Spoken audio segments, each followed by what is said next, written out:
Fredag, ja tirsdag, ja der mødes vi for at ses. Det er ikke en vinklub eller ølklub eller sådan noget pis. Meget mere organiseret, for vi er sofistikeret. Hvis du er interesseret, skal du være disciplineret. Regel 1, en whisky. Regel 2, millioner på din konti. Regel 3, du skal have et palæ. Regel 4, vi drikker kun Bacardi.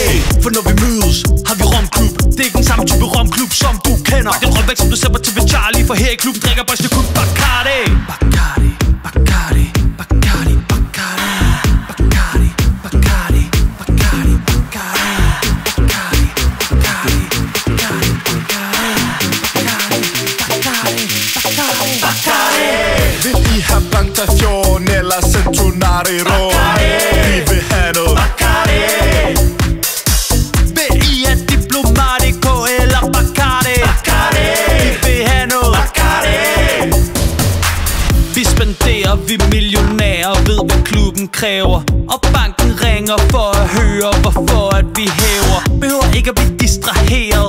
Ingen poker, når vi er brilleret. Papi siger ingen piger, romklubben den eksisterer. Såkaldte romeksperter prøver på at opsælge. De tror at jeg er en idiot, der ikke selv kan vælge. De ved ikke hvor meget rom jeg drikker. De ved ikke kun en rom er lækker. Romklub det er forbudt og beskidt. Bacardi taget lige fra mit pæk.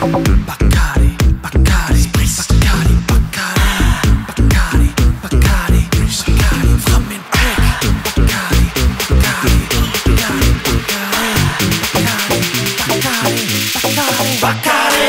Vil I have Blantafion eller Centonarero?